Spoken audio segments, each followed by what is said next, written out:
Welcome to Birthright 27. If you don't think Camilla is the most difficult map in all of Birthright, chances are that your most beloved chapter in terms of difficulty is this one. This is where all of the enemies are at their strongest. It's still Birthright though, so a lot of the enemies are just simply in high quantity groups with no skills. The real challenge from this map ultimately comes from the lack of terrain. Aside from the throne that Garen is sitting on, this map is all plain tiles. Great for elbow room, awful for attaining map control quickly. It's very easy to let the enemies overwhelm you and ultimately lose units, especially if you don't have a competent team. But the team that I built up here is so strong that I'm basically going to use it to show off. There's one final adjustment that we'll be making to the team before closing everything out, which is heart-sealing Takumi back into a sniper and giving him an arm scroll. He wants to be able to use the Spy's Yumi because access to Spy's weapons trivializes one of the scariest parts of the map. We'll see that in action later.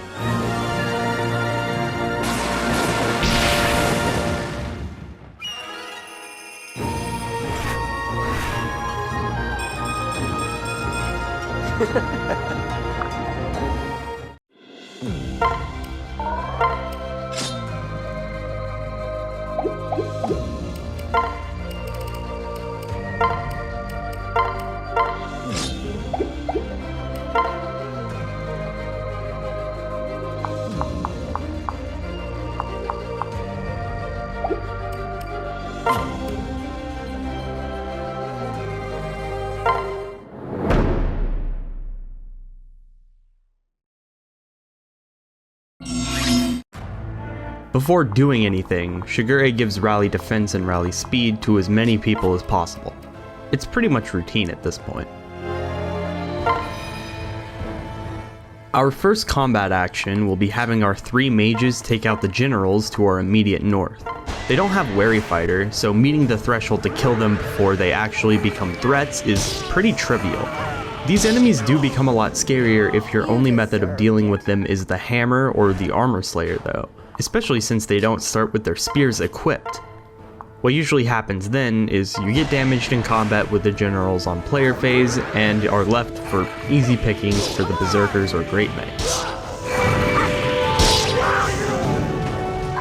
It's all over?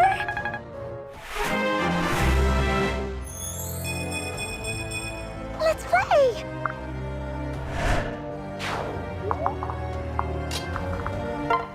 Sakura needs to rely on Selkie's dual strike here in order to get the kill. It's lucky that she grabbed Tome Fair in the previous map.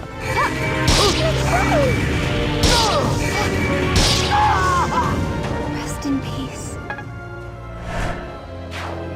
The reason why these three attacked in the order that they did is very specific, by the way.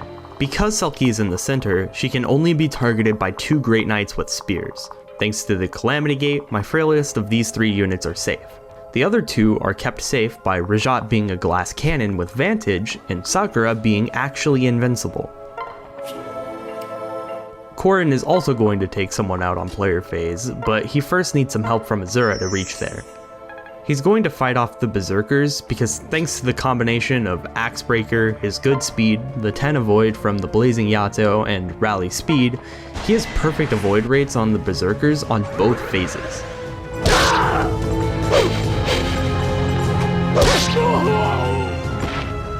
All right. The rest of my units aren't doing anything this turn, but I can take this time to use Replicate with Takumi and Mitama.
I think this turn is a good talking point for how, in spite of the fact that Birthright really doesn't have a lot of overly bulky units, even without the boost from pair-up stats or a guard gauge, my units are still stomping over all of the endgame enemies.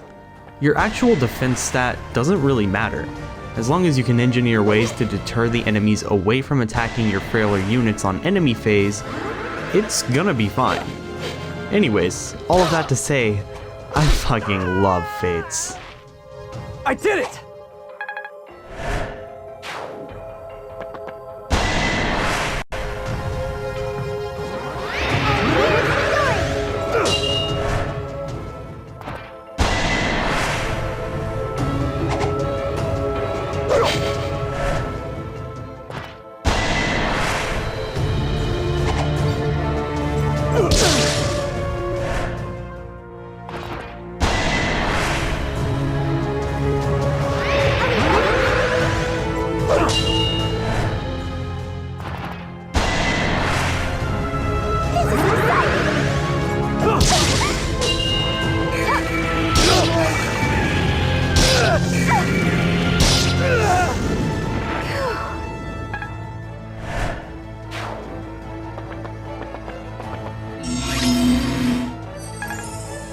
Corrin finishes the last Berserker before moving on.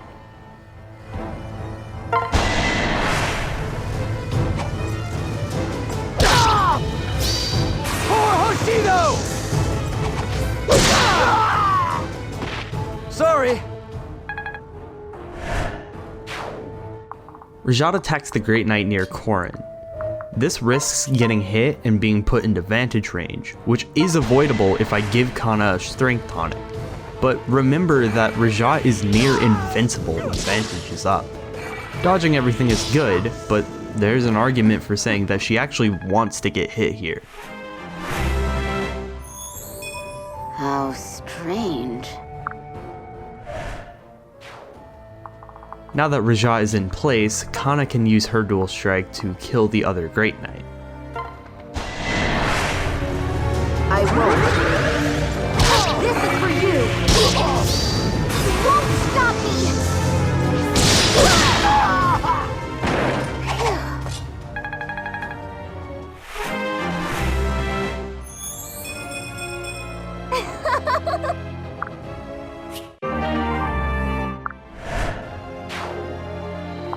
Since the enemy near Sakura attacked Kana with the tomahawk, she's free to safely kill it without moving from her spot.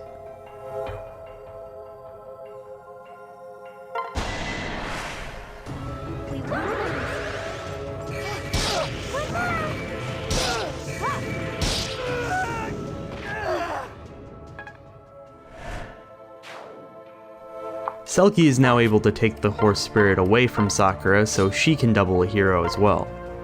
Despite what I said about Selkie's good speed being affected the least badly by Orochi, it still had some pretty bad repercussions.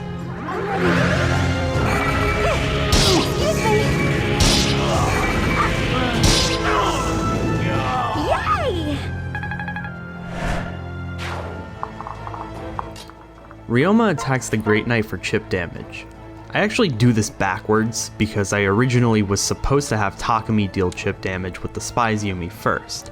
This doesn't actually make a huge difference though, since the only thing different is I now need to heal Ryoma.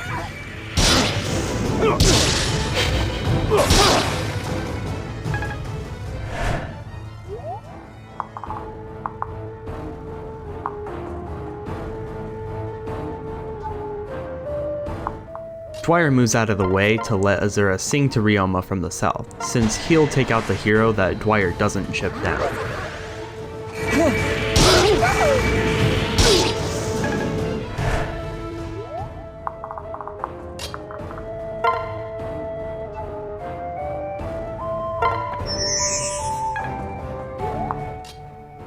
Midori kills the weakened hero before Ryoma moves to create a space for him.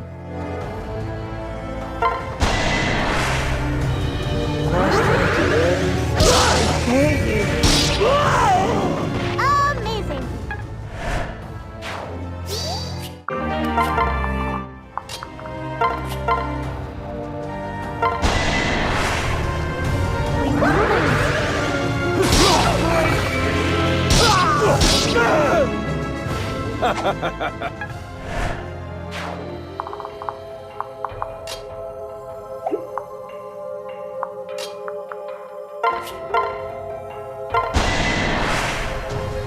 bow is yours.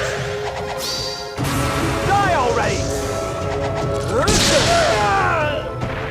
Not my fault you're weak.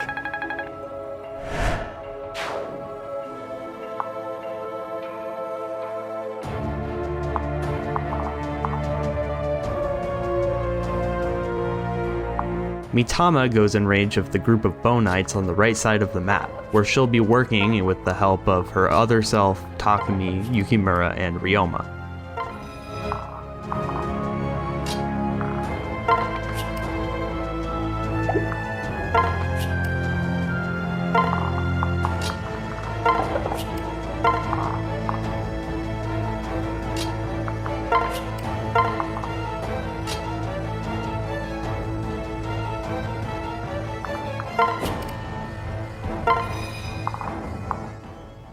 Sophie goes in range of all three berserkers to the north.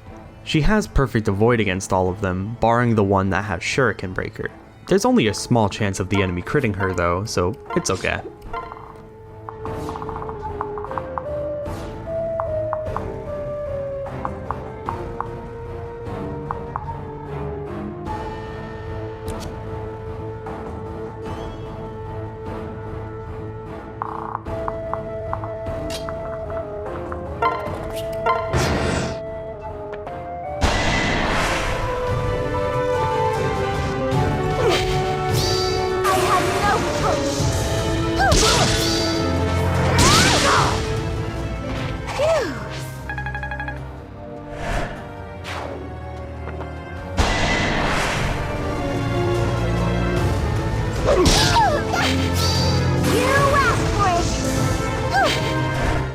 Well, it could have been worse.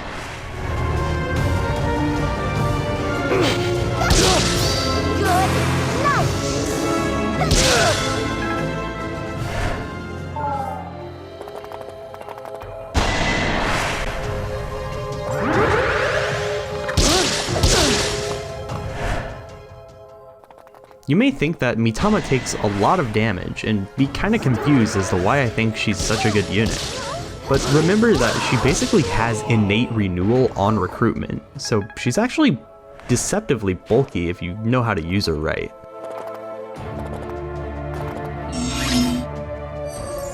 Korin, Kaze, Kana, and Rajat all work on the left side's group of Bow Knights. This ends now! Guess I did it right!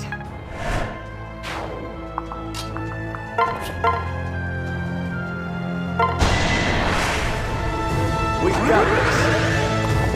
I can help you. Thank you.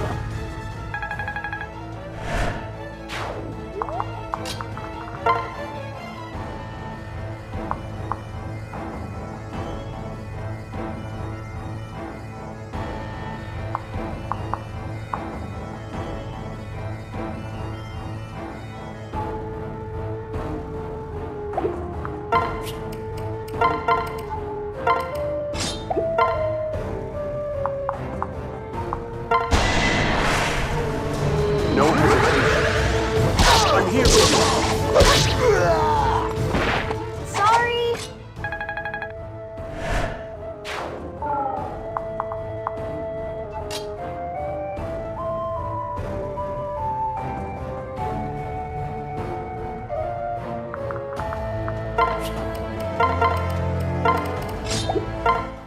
It may seem a little too risky to use the Calamity Gate here, but it's important that she keeps it equipped since Rajat is killing this Bow Knight while inside the range of the Wyvern Lords in the far back. She also needs to switch Kana to the Dragon Stone because she can't kill the Wyvern Lords with Vantage otherwise, so attacking with Rajat, then Kana wouldn't work out. It's fine, we've seen much riskier strategies here before.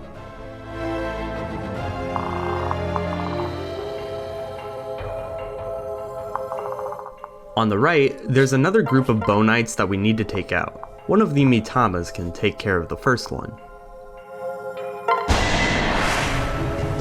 Trouble rarely travels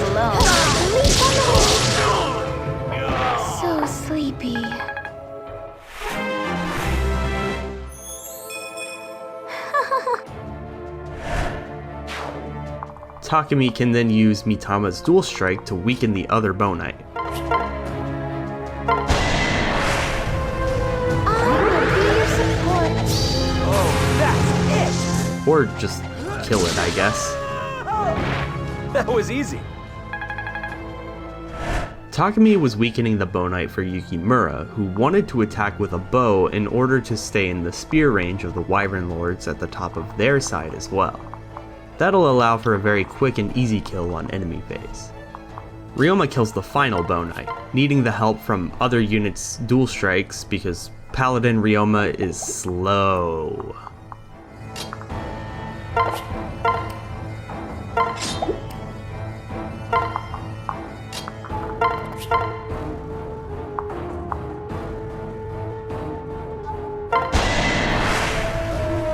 Shall we?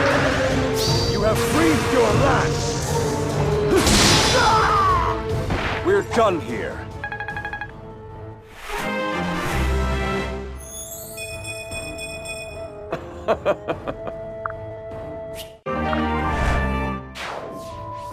Mitama goes in range of the Wyvern that Yukimura won't be able to fight on enemy phase.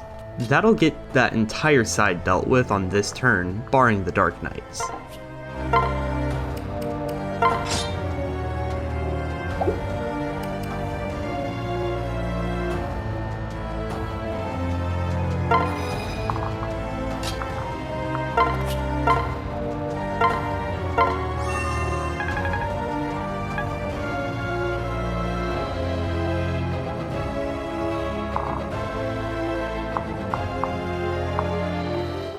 The Berserker that dodged Sophie's attacks annoyingly also has counter, and with the Tomahawk equipped, most units can't easily attack it without taking some form of damage.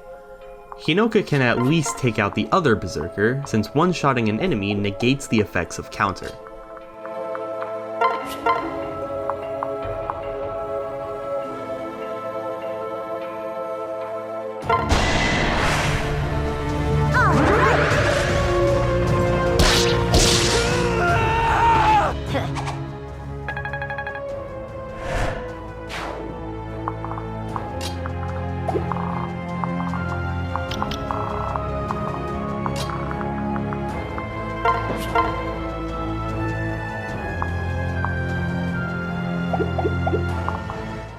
Takumi uses the Spy's Yumi to weaken the Berserker.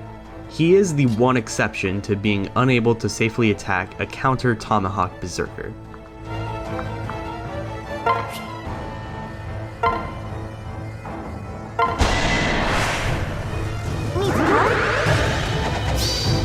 Allow me! Cool. Not my fault you're weak.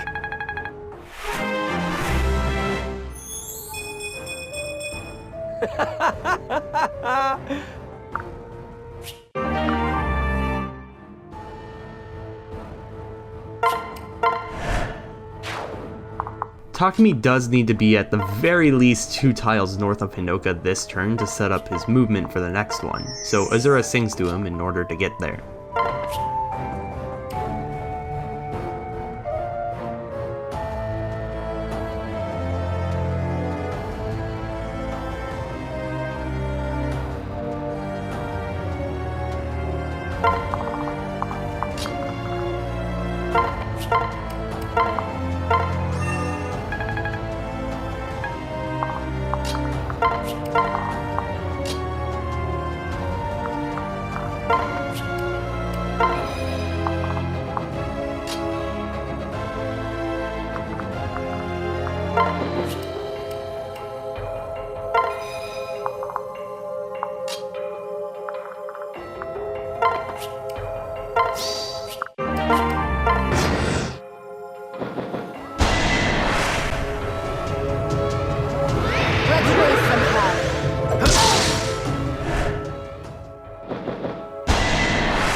stratagem.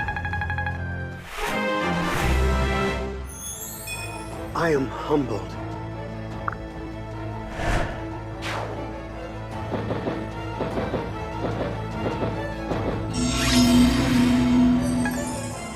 Hinoka attacks the remaining Wyvern Lord to let my other units on the left kill the Malignites. Unfortunately, I accidentally attack from the wrong tile, which causes a lot more problems than you might think. Good.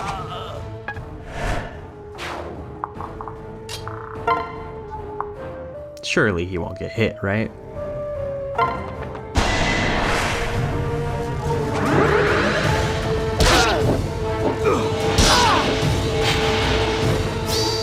won't stop me! Good. Sorry!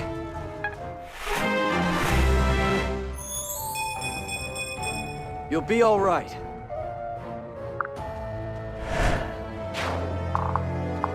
I just want to say that it is actually ridiculous how strong my Kaze is here. Even with an unforged brass Naginata, he's still dealing well over enough damage to get the kill on this Malignite, albeit with Korin's dual strike. He's not even level 15 either. In fact, he's my lowest leveled unit right now.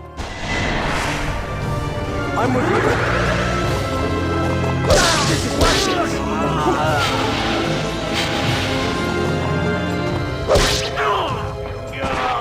Your battle has ended.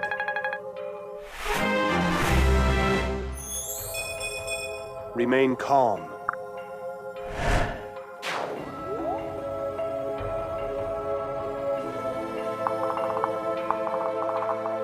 Takumi comes over to the left and kills the Malignite next to Korin.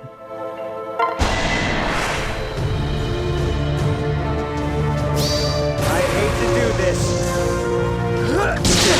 With how many crits he's been getting, you'd think he'd have Death Blow and Gamble equipped.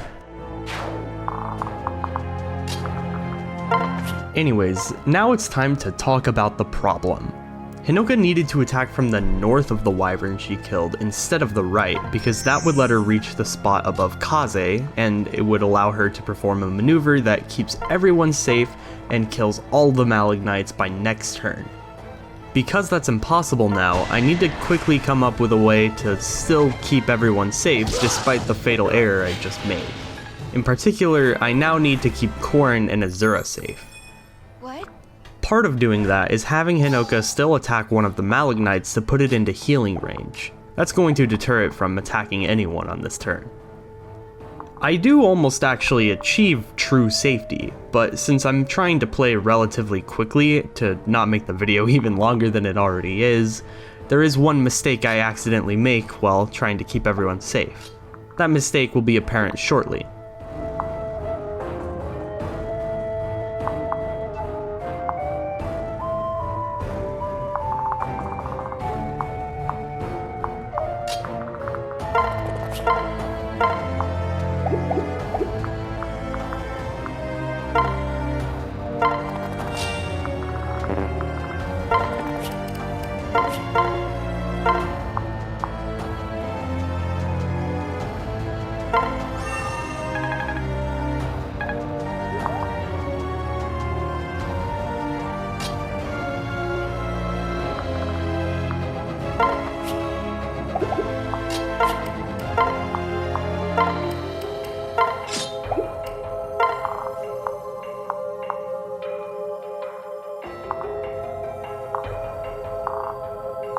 This right here is the problem. Here I equip Rajat with the Horse Spirit instead of one of her stronger tomes, because I trusted that she would still deal enough damage to keep herself safe on enemy phase. To be fair, I was almost right, since she'll just be barely off of killing. But not killing means death for her, so long as she doesn't dodge. Unfortunately, I have to rely on luck to save this. That's one of the big problems with trying to do fast calculations on the fly. Sometimes trusting the numbers works, but sometimes it leads you to situations like this. Even while rewatching this clear a few times, I've found not one, but 3 different ways that I could have backed this up really easily. I almost wanted to go back and redo it. Almost.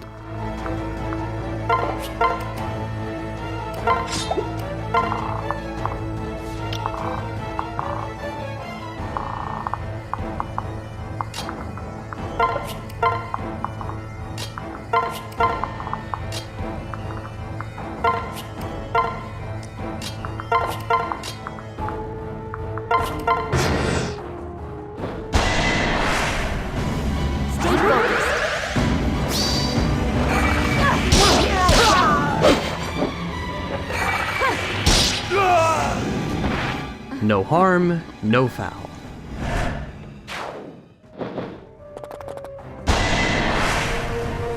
I will be your support.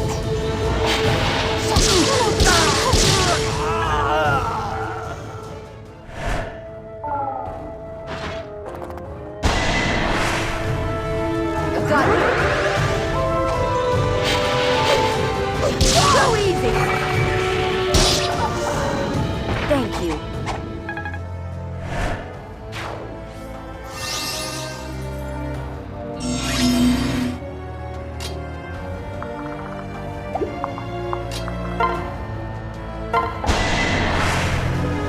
Can you do this one? Since one of the generals came over to us on that disaster of an enemy phase, we're able to quickly dispose of both it and the Mali Knight that ran away, leaving only the remaining two generals in the dark phase.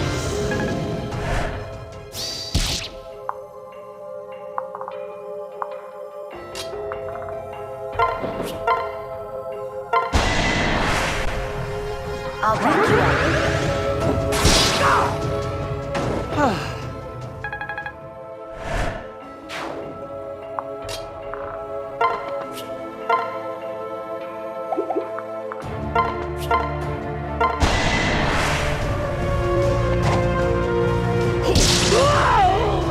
Okay. Sophie can take out one of the generals now with the Sting Shuriken, and everyone else is free to hang back while they let her do all of the work.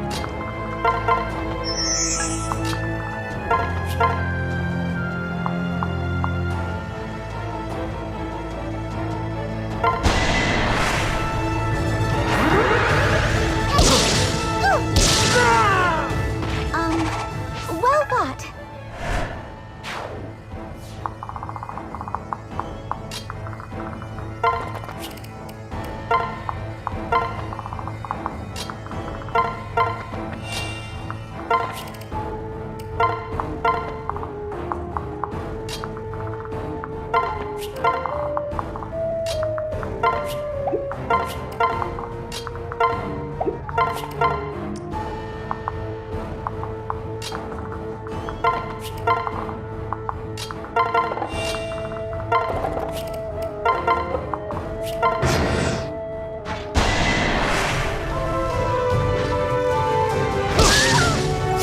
I will do my duty.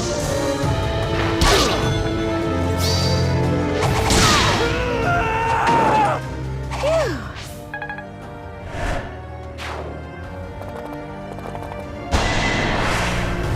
Death was technically a possibility here, but, no harm, no foul. Great.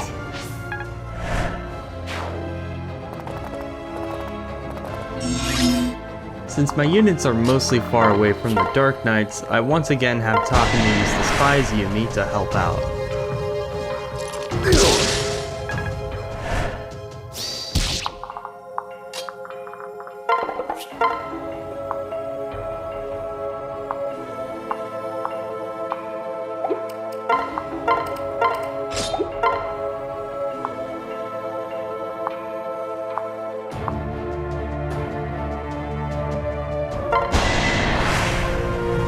No mercy. I won't stand idle. Excellent.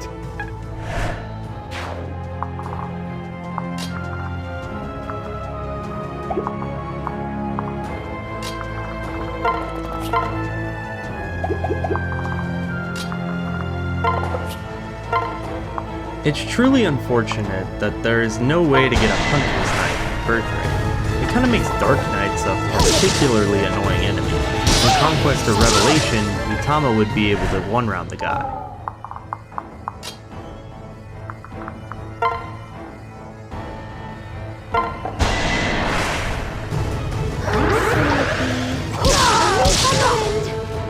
Poetry in motion.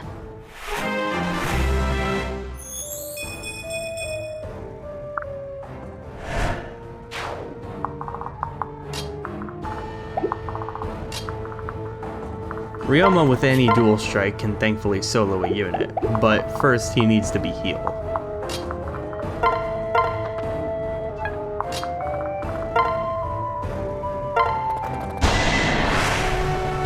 Can you do this one? Slow, yes? Not bad.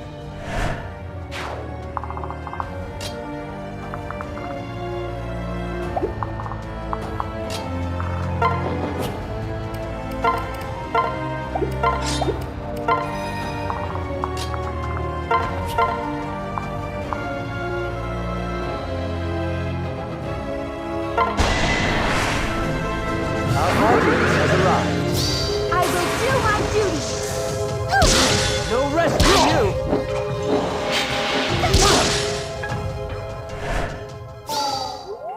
Singing to anyone will get the kill on the Dark Knight, which will leave only the enemies near Garen left.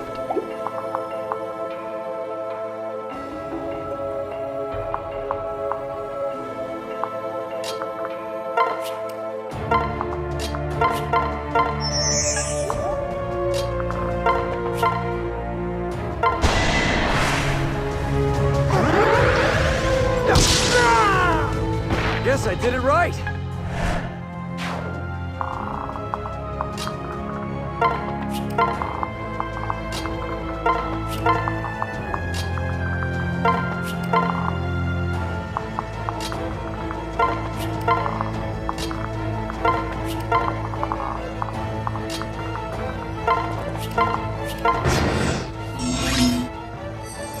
The enemies near Garen are particularly annoying because you usually need to attack them from at least 2 range. Thanks to Garen having the Bulwark, it's impossible to attack the other enemies without being in range of him. They honestly should have given the Bulwark 1 to 4 range though, because now it's ridiculously effortless to poke at the enemies with any spy's weapon and have no worries at all. That's the main reason why Takumi was even reclassed into a sniper for this map, since I didn't want to have to deal with the RNG variants of Aegis and Pavis proccing at a bad time. It's very doable to cheese these enemies regardless though, thanks to shelter singing, so maybe Bulwark should actually be 1 to 5 range like a Stoneboard. Interesting food for thought.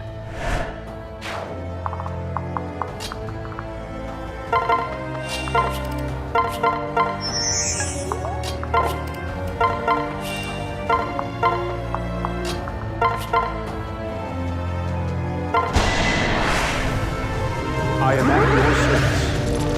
I won't allow it.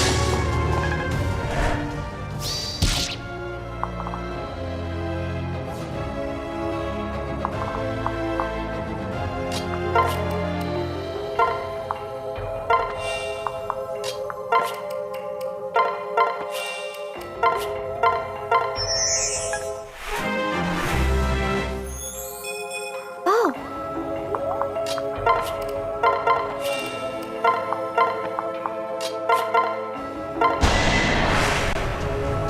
we can do this. See? I win.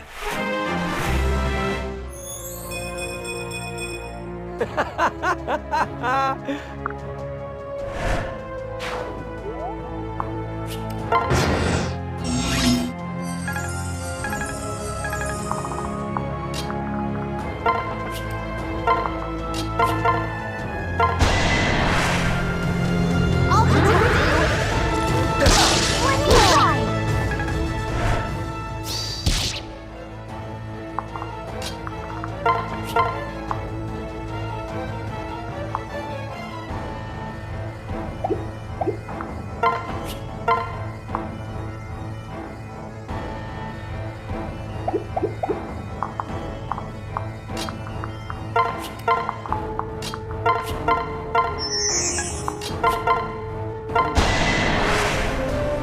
Let's go.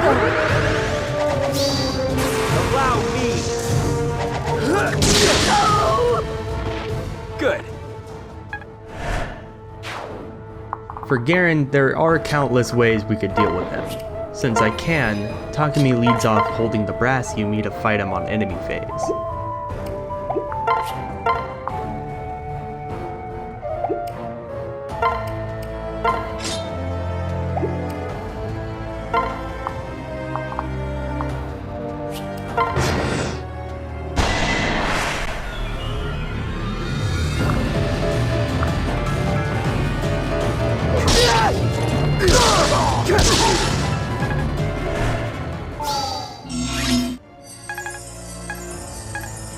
Korin is now able to get a free hit on him since he isn't in any danger against Garen.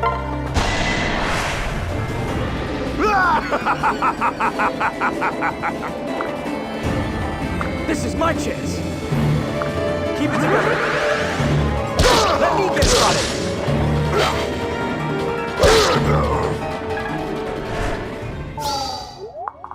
Since the kill has to go to someone, you know who I'm choosing.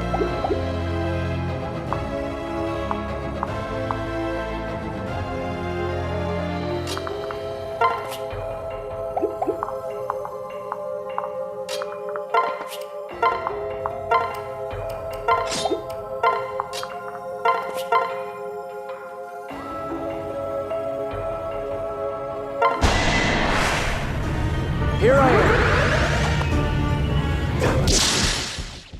This can't be.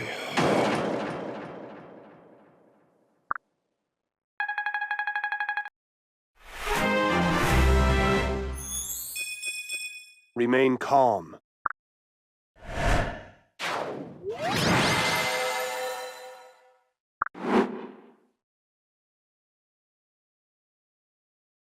It's over.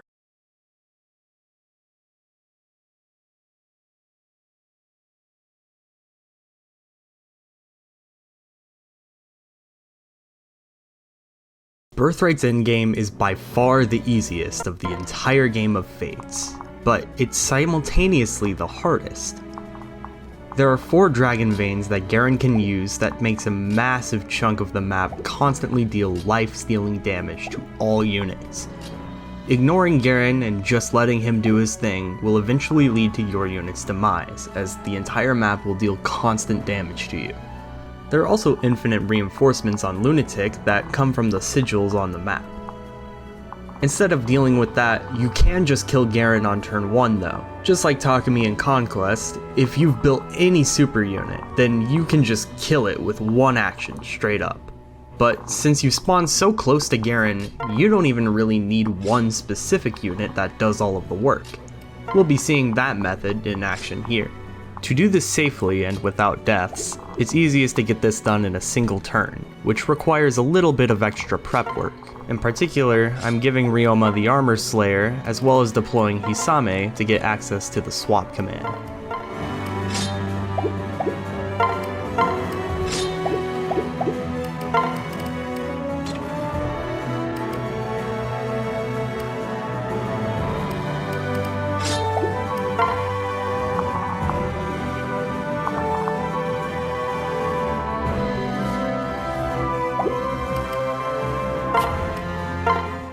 Listen.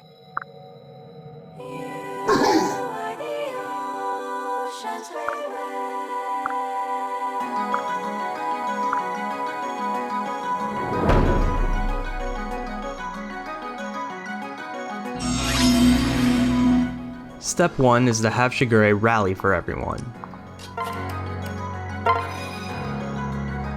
Step 2 is to give Ryoma a dual strike partner so he can get the general near Garen out of the way.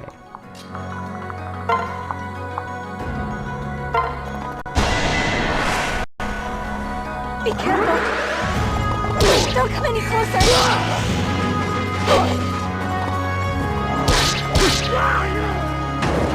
Sorry. Step 3 is to have Mitama rally luck for Korin and Kaze. Step 4 is to have Korin chip Garen with the Blazing Yato.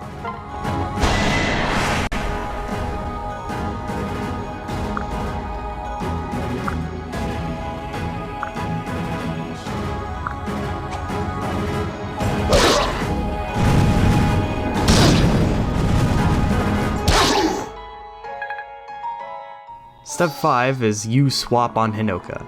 I accidentally forgot to put Hisame close to her in preps, so this takes a second.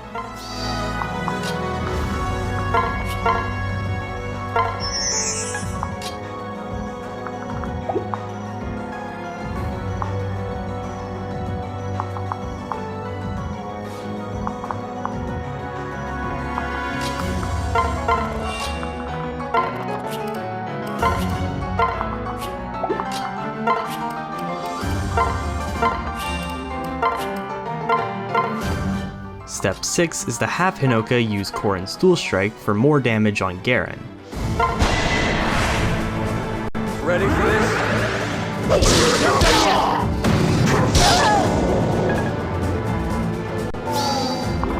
And the final step is to kill King Garen.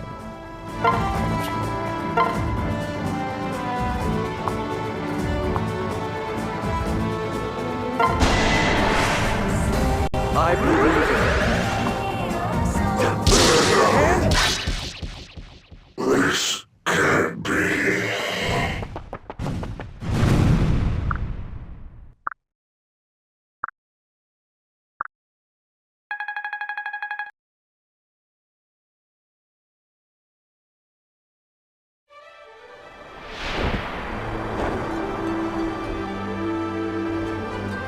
You know, I always wanted to take you flying.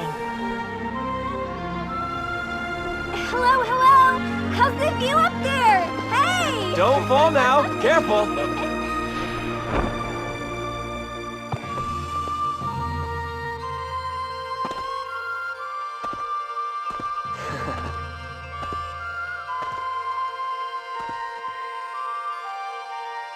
I told Mother the war is over.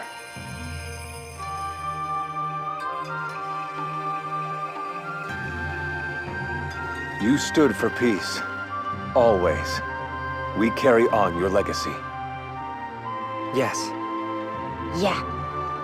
Yes. That said, our task will always be a difficult one. But no matter how hard it may be,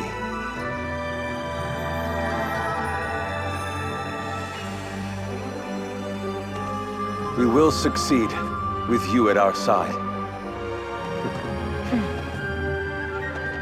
All of us, hand in hand. And with that, Birthright no pair-up is no more. This run was definitely more difficult than any normal playthrough of Birthright, but there were only a few maps that were genuinely really difficult. If I had to pick 3 of the hardest maps in this run, it'd probably be Chapter 12, Chapter 15, and Chapter 14. The earlier maps were a lot harder in this run because at that point, my units hadn't really gotten the opportunity to build support ranks, skills, weapon ranks, etc., which turned the first half of the game into a wildly different experience than any other playthrough. Chapter 12 was especially interesting to me, because in order to safely complete that map, I had to immediately use the Dragon Vein, then rescue Korin out of the line of enemy sight, and sort of camp at the start of the map while the enemies were just rushing in at me. The variance on enemy movement on that map were so extreme, so it took a lot of planning and effort and retries to get everything finally right.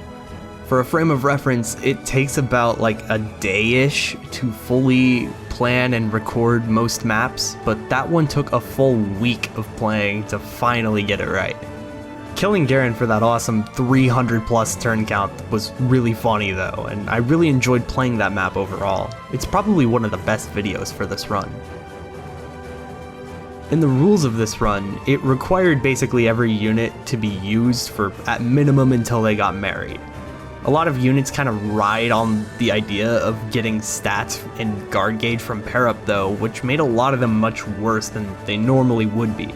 Units I'm thinking of in particular are especially Kaze and Ryoma, since I've built them towards the end of the game. It was especially noticeable with them since they weren't able to get strength or defense pair-ups to help fix their most major flaws. Units like Mozu and Silas early on were especially miserable too because of how weak Mozu is starting out and how stat screwed my Silas was. Seriously, Silas was probably one of the worst Silases I have ever seen in any playthrough of any Fates run. He was actually ridiculous. The absolute star of this playthrough though can't be anyone but Sakura. She was literally invincible after a while. I remember in chapter 25 I had her solo 9 enemies in a single turn with no pair up, no dual strikes, no defensive auras or anything. And she was just constantly curb stomping every challenge thrown at her. I seriously could have undeployed everyone but her at like chapter 21, and she would solo everything for the rest of the game. She wasn't my favorite unit though, since the one that I had kind of the most fun with is probably Selkie. Onmyoji Orochi Selkie is one of the funniest builds I've ever done. And the fact that I was like making her work really well on every map that she was deployed in up to Endgame is incredible. Using her paralog to get her up to D rank in tomes was also really nice. It's honestly really good that she was able to do that, otherwise it probably would have been a lot more miserable than it was. What's unfortunate is that because of the time constraints of having to do all of the paralogs at once, experience at the end was really hard to come by. Because of that, I didn't get to finish a lot of the characters that I wanted to finish building, like Hinoka for example, who I originally planned to become a full-on like bow fair, lance fair, Kenshi knight. There were also a few things that never really came into fruition that I thought would be important, like passing down Vantage to Midori, or getting to use Soul Butler Shiro more.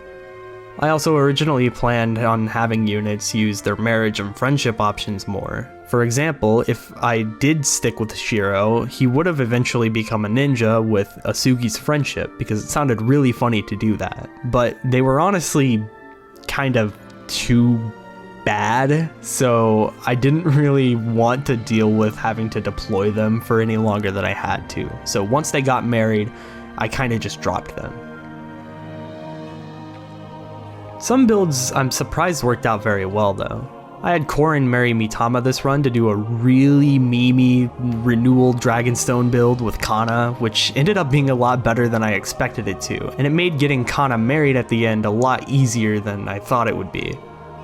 Building up a Soul Master Ninja Sophie with aptitude and quick draw was also extremely fun, since I had never actually attempted to build any Gen 2 unit past maybe a Heart Seal after their recruitment. It was sort of a new experience for me that I want to try doing a lot more, since projects like that are extremely fun to me. There were also a lot of very fun challenges that I wasn't really expecting to face in this. Listing off some of my favorite moments, I loved Selkie's paralog, having to figure out how to capture Daichi with a reclassed Merchant Orochi. I loved pretty much replacing the entire main cast halfway through with the paralog units, since it kept the run really fresh throughout the whole game. Getting Setsuna to 0 hit on Iago in chapter 16 was awesome, and by far my favorite moment in the entire run was surrounding my entire army around Nicole and Sophie's paralog to block the green units from getting into his attack range. I also got a newfound appreciation for maps that I previously didn't really like that much. Some of these maps being chapter 12, chapter 13, especially chapter 21. I had a lot of fun with these maps, and honestly, in future playthroughs, I would probably be excited to play through these again. Overall though, I really liked this run, and it's made me see the game a lot differently and enjoy it a lot more. Ironically, it gave me an even better appreciation for the pair-up function, because using it for movement-based tech was really nice for helping me better understand how enemy AI works in this game, as well as how to solve problems that are seemingly impossible to get out of. It really challenged my previous philosophies about the game, and despite getting burnt out multiple times throughout the playthrough, I can say with full confidence that I am very glad that I did this run. With that, enjoy the rest of the credits, and thanks for watching. In the white light, a hand reaches through. A double-edged blade cuts your heart in two. Waking dreams fade away. Embrace the brand new day.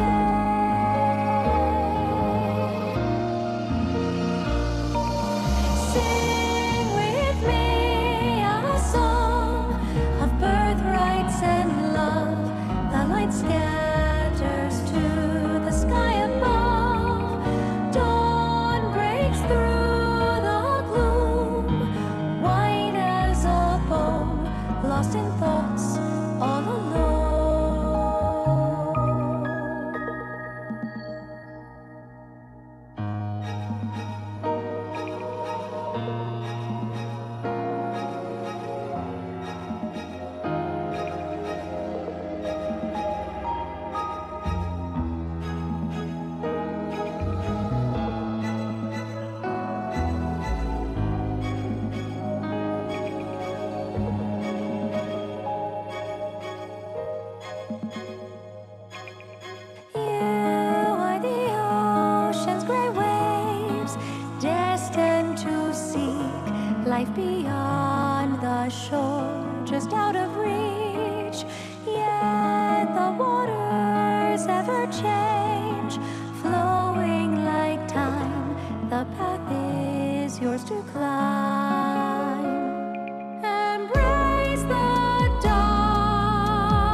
familiar disguise.